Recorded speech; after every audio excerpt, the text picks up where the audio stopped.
Hey everyone, welcome to the Self-Awareness Journey podcast. I'm Melissa Albers. And I'm JJ Parker. This podcast is for seekers of happiness, joy, and a centered approach to success in life. Seekers of their true, authentic selves. Get ready for some real talk on everything from anxiety, emotions, and habits to love, compassion, and forgiveness. We know you'll be challenged and enlightened by this conversation, and we're so glad you're here. Let's dive in. So, Melissa, last week, I was on my way to work, and I parked in the parking ramp downtown like I always do. Yep. And I always park on the fourth floor, and I take the stairs down. Of course you do. Right? Yep. And last week, I parked my car on the fourth floor. I got out, I walked towards the stairway, and the elevators are, of course, right next to the stairs. Right, yep. And I had this feeling that I should take the elevator. I was like, that's weird. I take the stairs every single time. I never take the elevator. Right. I was like, that is so weird. Why did I get this like overwhelming feeling to take the elevator? So I was like, whatever. I ignored that. And then I walked down the stairs and I totally pulled my calf muscle. What? Yeah. Like on the last stair on the way down. I was like, that was crazy. Huh. And so I hobbled my way to work. Yeah. The whole time thinking like, why did I have that feeling that I should have taken the elevator? I should have listened to that feeling. Wow. And it got me thinking about intuition. Right. And right. Which here we are. brings me to da-da-da. We have a very special guest today. We are with Susan Reishus. And Susan is my coach and mentor and also friend of a number of years. So Susan is a psychic. Susan is a previous business owner and someone that I trust implicitly. So I'm really excited you're here, Susan. Hello. Hi, thank you for inviting me. I'm happy to give people information if they think it'll be a benefit to them. Yeah, that's awesome. I'm excited to like dive into this intuition topic because, I mean, frankly, I don't talk about intuition with anyone very much, right? And I think we all have it, but as, you know, as a self-proclaimed nerd, I like to really rely on logic over feeling a lot of times. So, you know, we talk about that a lot, right, Melissa? Like, yeah, we do. we're not often listening to what our bodies or the universe is telling us because our logical brain wants to take over and hijack all that stuff. So right. let's dive into this side of things. Well, I think you hit a key point because most people will override it. We all get nigglings. We all have a sense of who's on the phone or we should go home later for some reason, you know, that kind of thing. And some people in business become keenly aware of their gut, they call it, which is the same as intuition. They'll get like this car salesman I found a few that are really psychic because they learn I can do a deal on this guy really needs a car and if I give him a good price, I can close on it, etc. But the point is, basically everyone has intuition. I mean, some people use psychic as a more intense version of intuition, but really it's all one and the same. The challenge that people have is they don't necessarily pay attention, just like JJ said, they override it. Right. And with the logical analysis, like, oh, really? How could that be? You know, I'm in a rush, that kind of thing. Right. Like I remember the same thing. One time I was pulling out, I had to pick up my daughter from kindergarten and I couldn't be late. And I got this was an audible sound. And by the way, we perceive things all different kinds of ways. To go right instead of left. I said, well, then I'll have to go around the block. Then I might be late. Well, sure enough, I decided to go left anyway. And here a brand new guy who had a brand new vehicle. He was drunk and he hit me. But the angle it was at, I ended up taking the fault in the accident. So these can be minor things. Like you just feel to go to Starbucks in the morning and then you feel that you should talk to the guy in line next to you and you don't know why, but you're shy and you override it. But once you start talking to that person, that might be a link to the next business connection or friend connection or even Mm. romance. Mm-hmm. I think we Right. just naturally override this because we're shy. And when Mm. you go to a social gathering and you bring up something about intuition, either people just come at you like, oh, I'm thirsty to talk about this, or they're real clear like, okay, You're crazy. you Go have a away. contagious disease or you're Right. nuts. Yeah. Yeah. But some of the people who actually overreact to this are the ones that are more intuitive. Like, they say thou dost protest too much. Mm-hmm. Right. They're adamantly against it because there's fear attached to it. And I can't skip over not mentioning there are some people who claim to be psychics or do various types of tarot on etc. Mm-hmm. that are not necessarily on the up and up. Right. But the Right. more I find you focus, and with people I've mentored, you focus on, say, your spiritual path or being a good, well-intended person, Right. the Exactly. gift gets enhanced Mm-hmm. and it grows over time. Right. Like I've had a lot of psychics call me for readings and they said, well, you know how hard it is not to get your own information. I said, actually, no, I don't. Because when I was guided to use my gift to help people, which by the way, the time from when I was young, I saw people who knew things in the family. And I said, wow, if you could have that gift, think of how you could really help people. Mm-hmm. Yeah. And and sure enough, then I already was downloaded that I would be led after being a CEO of a small company to doing this kind of thing Mm-hmm. because it goes to the root and the cause of Right. issues for people. And Right. that's more the work I do. But what I did was I said, I need to get information myself first to know it's valid. I'm not going to be handing things off to people, not knowing if it's accurate or not. Right. So I made that declaration and then I have that, though you're not always given, like if you're going to be in a car accident, it's part of your life plan. They don't tell you you're going to be in a car accident. My Mm-hmm. guides once told me a month before an accident, you'll be getting a new car soon. So sometimes it's been in a very positive frame. Right. I But have a couple questions. sure. So you've used a few different words. You've said intuition, you've said psychic, you said one other too. I can't remember what it was. But do you think Clairvoyant, that maybe. do you think these things are on a continuum? Like, do you think that all of us have and you said kind of ignoring it, but how do you describe sort of that continuum from the normal human? Is there such a thing as like the normal human condition of intuition, like what JJ described? I knew I shouldn't have done the stairs, I did anyway, and I ended up getting hurt, all the way to hearing, seeing, sensing in an advanced sort of way or in a more complete sort of way. I don't know even the words to use, but do you think there's a continuum, or what do you think about all that? If you take a child who's born, an infant, they pick up all the information, even what's being said around them. Mm-hmm. And so I want to say they're plugged in. They'll see things that they can't explain. Some people have a friend. By the time they go into the education system that judges you and it's left brain analytical, people begin to shut it down because they Mm-hmm. want to align with others and belong and be a success. Mm-hmm. But the gift is always there because when you are born, you get at least one guardian angel. And that information will be overridden and your guardian angel will ping you, such as JJ saying, perhaps not the stairs today, but the elevator's better or whatever. Mm-hmm.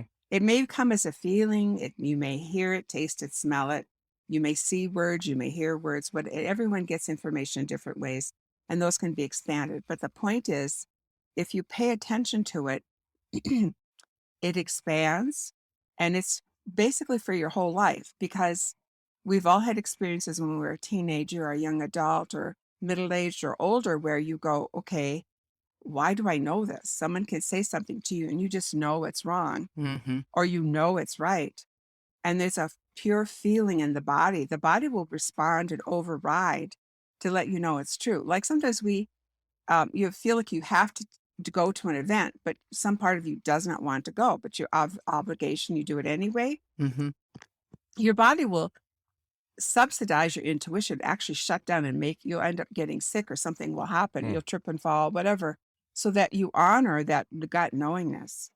So it's there our whole entire life. The difference with a psychic per se is they pay attention to it. They see it for the gift it is. It's kind of like, I call it a crib sheet in life, but in a good way. And when you Mm-hmm. do that, you change from the logical mind, which tends to be more negative, to a feeling being, a sentient being. And then you sense and know much more. And then you bring the flow into your life and you get more clients and you sell more product or whatever it is that you're doing. Mm-hmm. You attract people of a higher resonance versus the old you that was stuck in negativity with all the logical mind. Hmm. You may attract people that you go, okay, I don't want to deal with this. And it's showing you what you're hosting within. But I'm getting a little, I'm Yeah. segueing away a little. So that Yeah. intuition is just a powerful, powerful gift. So the way you're talking right now is interesting. A lot of people probably aren't going to hang out with people that speak like you're currently speaking, right? We have a friend named John who also is very into this sort of what I think he describes as like this other level, right? Mhm. It's that we all walk around with generally our five senses, right? And we are assume that the things that we see and touch and hear is all that there is, right? And what you're alluding to and what John talks to me about a lot is that there's a whole other part of our human experience that isn't so obvious. And if you listen and if you're open and you can start receiving some of that, there's a lot more context, information, and texture about life Mhm. in this other space. Well, I Can have you a talk different, about that a little bit? Or what is well, your I have a take on that? different take because I fully died and came back to a cold body and came alive again. It did not change my reality. It made me believe in it more. It showed me more, yes, this is the right way. You've been plugged in and known all along. But I lost my train of thought. Well, yeah, I guess what I'm kind of asking is this idea of the sixth sense, right? You're talking about kind of like this sixth sense that people refer to. It's like a tapping in of a different part of the More human subtle and quiet experience, part. right? Yeah. Mhm. Well, let Mhm. me explain. I was married to an engineer with 150 patents, and he was interested in all these alternative things in intuition, Casey. And then there's a point he said, I can't prove this out on paper, so it's not valid. The Hmm. yogis from the East say have one foot in each world. Because when you die and come back, you realize Earth basically is a warp of measuring time, and we're in a physical body. They even measure the soul leaves the body. There is a very subtle weight loss. Um, so we all have it running. We just don't pay attention to it. It's there all the time. You meet someone, you have a feeling, I just want to avoid this person. Mhm. And your gut knows, okay, we're taking care of you, avoid that person. Your mind will override and say, oh no, be nice anyway. Right. Yeah. And then you have the glitch. So it's whether a friend, a romance, a business connection, if you go along with the gut, it makes it simpler. But yes, we're focused on this time-space reality on Earth, and Earth is changing. The consciousness is changing because the veil is being rent where a higher consciousness is coming in. Mhm. That's why Yeah. even some people feel they're more intuitive now than they were before. Yeah. So yes, we focus in on this illusion. Like if I gave you, if I had a dark room and I gave you a pen light, you'd only see that focal point. Well, that's the point we're living on. We're Mhm. really very multidimensional Hmm. beings. The point is I don't want to get too airy-fairy about this, but the main thing is we all hear, smell, taste. We have a sense of something. Like I Yeah. remember That's having a favorite restaurant with, they had clam chowder I loved. And you could taste, I could taste the consciousness of the cook when it changed. I knew if it was a different cook. I knew if he had a fight with his wife, it changed the taste of the soup. Like even when we cook, we say put love in it. Mhm. So the same thing we're receiving, that's clairgustance or gustance. We're perceiving things in all kinds of ways, but our mind is busy chattering with the inner dialogue or the conversation we're having with the individual we're with and not always paying attention. It's running. It's like you have, Yeah. I don't know, class. Yeah. Yeah. Sorry, Susan. I was just going to say, as you were talking about this, I feel like in my coaching, what I sense a lot is that people will have these little pings of intuition. They'll have little feelings of something, and the feeling is different enough than how they think that it scares them somehow.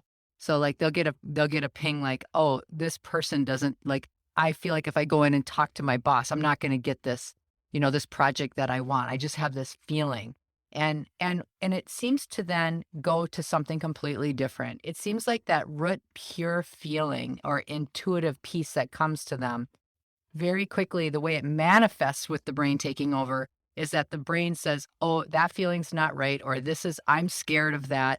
And they have a secondary reaction, which is fear. And that's the one that they focus on. They don't focus on the true feeling that came through first. They focus on the emotional reaction that they had to the sense. And that's where I think things go horribly amiss, or maybe that's being dramatic. That's where things go sideways, is because they're so focused on their reaction to something that then it gets all muddled. It's not pure anymore. And then they're afraid to continue to allow just that intuitive piece to develop without fear or without concern of their reaction being unfavorable. Yeah, we have those neurological downloads, neuroplasticity, that from our first experience. So if you're 3 and you ask mommy for the piece of candy before dinner and she said no, I mean, this seems overly simplified, but you will run that tape that if I ask for what I want or need, I'm not going to get it. So your gut will say, ask the boss. You said it will. Like I had a client, she had a problem with the boss. And I said, you're running your tape before that's negative because he's never given you your full due. If you change, and this was a female, to I deserve the best, I'm going to shift to my intuitive knowing that I do that, and my heart feeling, and come from my heart speaks center and gut. When I go in and meet with him, you'll get a different response. I had to validate that for her. And she, in fact, did get a different response. In fact, she was shocked that the more she did this, the more that dynamic that was negative changed to something very positive. And then it also created for her another job with a boss who really appreciates what she's doing. And she ended up heading up her whole team So what you're because saying she is, shifted to her yep, intuition, gut knowing, and ahead it of ended up time, ahead running of a time. different frequency. Yes. Yeah. And So then everything began to fall into place. yeah, I think that's the key to this too, is to notice that the energy or what you're putting into it in advance. Like that's, I think, really hard for people to do that, because we're so used to being in reactive states all the time. So Well, being more intentional to be proactive in your state of being, I think, is not very easy at first. Well, I think the mind makes it hard and it's so easy, we doubt it. Mhm. Whenever you hit a simple truth, you go or you back. Like I said, I was looking for my adapter and I just said, okay, I'm going to let this go. Even if you have something lost, then all of a sudden your intuition will ping an hour later, the next day, this is where it is, and you go find it. Now, I listen probably more attentively than some people do. But the point is, when you're fearing something, you're going to attract more fear-based reality. Basically, Mm. we're manifestors. Yeah, And the you and I gift have of the talked a lot about that. I Mm. think I stop right there. I think that is a really important thing that you just said. We're manifestors, and yeah, if we fear something that isn't going to go well, that's the energy that we are infusing into it, and then it Right. happens. So you guys have to pause and explain what manifesting is. Okay. Yeah. well, basically, I'll back this up. When you go to the astral plane, you think something, you're instantly there. Like when you're dying, you're a soul, and to the higher realms. So the same thing's happening here, but in a denser way. So if you think you're going to get negative, basically you'll get negative. From time to time, you're surprised because they'll override it because you're destined to have that peace. And why do you But think why do you think that is? Why do you think that if you think you're going to get negative, you get negative?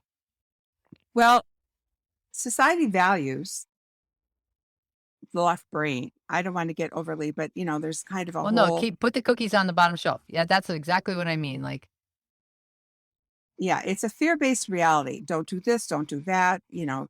Somebody's going to get you. God's going to get you if you're wrong, the vengeful God. There's all kinds of scenarios that run through people's head. You want to have success in business, but you're fearing because somebody sabotaged you in grade school that you're really going to get what you want. If you turn it over to, say, your soul, your higher self, your guides, and then even like I would say, divine source, because some people see God in a limited context, then it overrides it to what's meant to be, even if someone has a negative pattern. So if you care less what other people think and say, I'm here for a reason, and the other piece beneath that is it's our intention. If you're running from your soul and intuition, it's sitting in your center, so to speak, and having positive, and then if something comes to you that does not work, it's there for a reason. It's to show you something that you already know deep within you. And I know I'm getting a little deep again. That's kind of my job. My work is to go to the cause, not deal with the symptoms. But if you do that, then things begin to fall into place. And usually people are shocked because it's so simple and so easy. yeah, But the mind will say it's hard. When I It- say to a client, do something, they'll go, okay, give me the cliff notes on this so I can follow the instruction manual. yeah, And I'll say, no, your intuition already knows how to go there. But we don't trust it and value it. We have to quiet the noise, the negative tapes. Sometimes I have to tell people literally, when you have a negative thought, give the positive interpretation equal time. So you begin to change your neuroplasticity into something positive.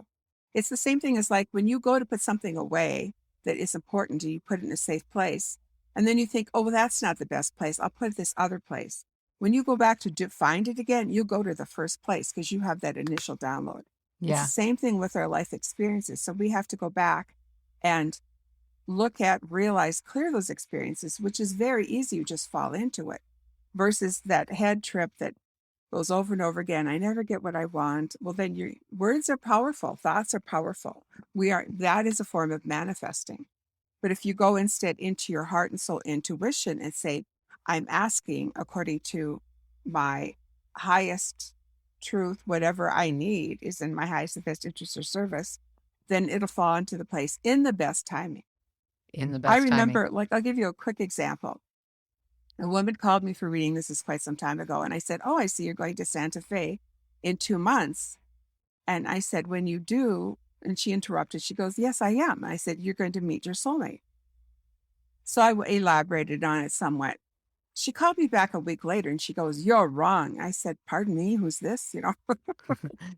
So, and then she said, you said if I went to Santa Fe, I'd meet my soulmate. So I bought a plane ticket and I flew to Santa Fe. I said, well, wait a minute. That was in 2 months. Your intuition would be working with you that you're an open, receptive space, maybe working with that male individual. And he may not even be in Santa Fe right now, but he will be in 2 months. These things you can't induce. She wanted something positive, but her mental body may try to make her force and induce it. So that's why even when I give people information or I get my own, okay, this thing's going to happen, I may think initially way back years ago, okay, well, what can I do to make it happen? But I'm trying to help it, not force it. So there's a divine timing in things. So And manifestation, then to JJ's question, is simply having the openness to hear what is coming up and then allowing with the best of intention is sort of what you're saying. I think if you put out the wish with a deep, rich, profound, pure intention and let it go and do not think of it, not your mind like, okay, I have to pray to God Yeah. 47 times today or over the next month. Yeah. And then let it go. It will come to you in the very best timing and outcome. There has to be a degree of trusting and letting go, allowing someone. The same as if you use your intuition that says don't to engage with that person. You just allow them their truth and don't get invested in changing them or forcing the sale or whatever it is. Your intuition will always lead you the right way and usually in a very positive way. Yeah. Yeah. This is super interesting. You've made me realize a couple things like your story about finding your headphone adapter. Like that I never realized it. That's how I find stuff is when I lose something, I just think like I'll just I'll just let that go and it'll just come later. Like I'll find it later. Like I don't That's try to seek it because I know if I try to seek something, I never can find it. Yeah. But then I'll let it go and then I'll just find it the next day, like effortlessly. yeah, Yeah. your fear attention blocks, but you I just never say, realized okay, it's that. going to work out. Yeah. Even people who are self-employed will say, well, the money always eventually comes. Me being self-employed my whole life, if you let it go, let go, let God, they say, right? If That's you funny. let it Melissa and I go, had a whole episode about that. then it comes, then it comes to you. You did have one? Yeah, we had an episode, and we had never talked. The two of us had never talked about like how we think about money before. And we Yeah. had this whole episode about how we just our general approach is we don't worry about it, and it just Well, comes. some don't, and some do. Well, the point is, if the universe has got your back, your intuition is your link to the universe, and it's always got your back. Oh, that's such a And it great. makes for an easy, peaceful life. Instead of this stress running, chasing, what if, Yeah. and So, how can I get it to come out the way I want? Susan, Let like go. you've said a couple times, like this intuition stuff is Stuff. easy, right? It's not complicated. So, can you just walk us through like a couple of tips? Like, what are some tips that you'd give somebody like me who maybe is way too much in their left brain or overthinking things too much? Like, what are some of those like simple steps, baby steps, little actions I can do to work on like letting go or calming down my, my monkey brain and really leaning into my intuition? Well, first of all, I pull out the word work, and it starts with just being. Okay. When your left brain analytical side's running, you're in the past. Whether you realize or not, you think you want your future, but your past is running. So you have to let that go and be completely in the moment. Mm. Because how much you're in that moment, you don't always realize consciously is manifesting your future. So if you're centered and in that space, you're actually affecting a positive future. Quieting the left brain, most people, I hear clients, mental body speak, that kind of noise that runs in the background, like, okay, you're not good enough. It's not going to work for you, or worse. Some people's, it's like kind of scary bad. Like I said before, if you give it the positive interpretation equal time, it helps you a lot. And I remember my guides told me to do that 40 years ago or more. And it took about 2 weeks, and all of a sudden there was silence. And then I could really hear my intuition. Hmm. Now, some people say that takes effort, but it's not that much. If you're driving half an hour to work and you realize you just went into negative whirlpool for a half hour, Mhm. then you just say, okay, on my way home or on Sunday morning, I'm going to go reframe those thoughts. Then the point is to the meditation is quieting the mind. Meditation is listening. I say to people, well, I pray for this. I go, praying is begging God, and you're doing it over and over. Like, God is stupid. God knows what you want better than you do. So our mental interpretations limit that. But if we simply sit, when you stare out the window drinking your coffee or tea in the morning and kind of zone out, you're in more that intuitive centered space. Meditation helps that. Meditation is listening. And I'm not saying you have to meditate. You can have waking meditation where you're vacuuming or doing the dishes or driving. Things will come to you that you forgot about. Yeah, Well, just that's like true. when you start to Yeah. fall asleep at night, you Mhm. remember, oh, I forgot to pay that bill. I have to make sure I do whatever. But if you remove it from your mind and write it down or put it on a digital recorder, then you feel free to fall asleep at night. So then this other simple and very important thing is to simply ask. I've known of people who try to force their intuitive centers, and we get information all kinds of ways. But the very simple truth is you say, I ask to be more aligned with my intuition or psychic abilities with good intentions to benefit myself and others. It begins to happen. We forget to ask and then to be open to receiving. And I could say to you, how I get information has changed over the years because I see it unlimited, and I get the information in unlimited ways versus some people who initially think they hear it or see it or get a feeling, and I only get it this way, not like you. I just said, okay, let me be of service to myself and others in whatever way possible. And the gift keeps expanding and opening up more and more and more. Hmm. So it's always there. It's just quieting yourself enough to paying attention. And when you honor that gut feeling, just say, okay, this is a fun adventure. Or when your mental body's negative, say, duly noted, and then move on. Don't attach to it, just like people doing drama. Don't attach. Mm-hmm. I acknowledge you and move on. Yeah. So Observe. then you Don't. become Yeah. increasingly intuitive because you're valuing, you're creating a different neurological pathway in your system that says, I only honor my knowingness, my feeling. My father passed and he said to me clearly, do not think, feel. Mm-hmm. And that's really the core piece. Yeah, Mhm. that's great. I really like what you said about meditation because, meditation is a kind of a big topic. Some people, it's really hard to get into. Mhm. But Left brain we've talked, analyticals. well, yeah. And But we've talked busy mind. before, it's like the thing that drives me crazy about modern technology and people being like totally addicted to their cell phones is that they're never giving their mind this like any break. Quiet. They're never giving that left side any downtime to just sit and Yeah. calm down. Well, to But be present with the little, people you're at, this is the only yeah. moment you have with those individuals. So like little moments, like you're saying, like drinking your coffee. I like the example, like standing in the line at the grocery store, like just stand there. Yeah. Don't And be don't on your do phone. anything. Don't be on your phone. Well, even just stand there and then make the choice to maybe smile. It changes Yeah. you to more of a plugged in intuitive state. And you may find you're actually pulling in more positivity and you're radiating that out for everybody else who's in the line. Mhm. So there's so many opportunities for us to practice this in everyday life. Yes. How about play it? Just Yeah. play with it. Play with just being. Mhm. And then you're going to innately, naturally honor that knowing gift that's like a really good thing we all have that's meant to really benefit us and give our life ease. We've been sold like Yeah. told to drink the Kool-Aid that we know Kool-Aid isn't good for us. Just saying we'll take control of your life, all these various things. And that's not valid. The Mhm. valid thing is when you die, you take with you this whole feeling of good, intuitive love plug-in. Truth, Right. love, and light, I like to call it. I know Yeah. it's going a little too far, but No, it's and that's not. what you take with you. It's not, did you pay your bill on time? Right.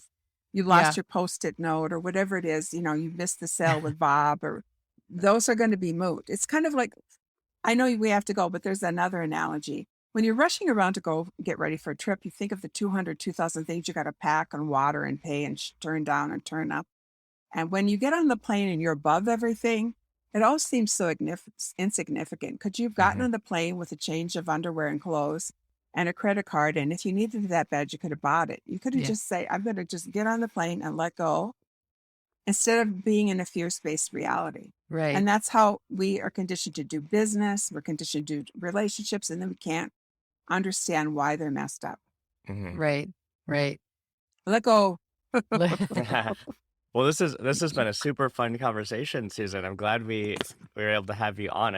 I've heard obviously a lot about you from Melissa, so it's great to meet you. Well, it's nice to in meet person. other beings of light. The light just shines out of you both. I really appreciate that. Yeah. Yeah. Well, thank you. And for those that are interested in learning more about Susan, she has a website that we will put in the description of the podcast, as well as contact information if you would like to reach out to Susan to talk about either having individual readings with her or to get into a coaching relationship with her. She's active in that as well. And like I said, Susan has been my coach for a number of years. And I quite honestly, and she doesn't like getting a lot of, external praise necessarily, but I would say that my coaching is to the depth that it is because of the work I've done with Susan. So I really appreciate you, Susan. Thanks so much for being with us today. Well, bless your hearts. Thank you for the invite. I enjoyed it. All good things to everyone who's listening. Did you enjoy this episode? Please go to your favorite podcast platform to subscribe, rate, and leave a review so others can discover it as well. Growing self-awareness is a lifelong journey, and it's better when we're all in it together. Please think of someone you know who could benefit from hearing today's conversation and share this episode with them. We can't thank you enough for listening. Until next time, happy exploring.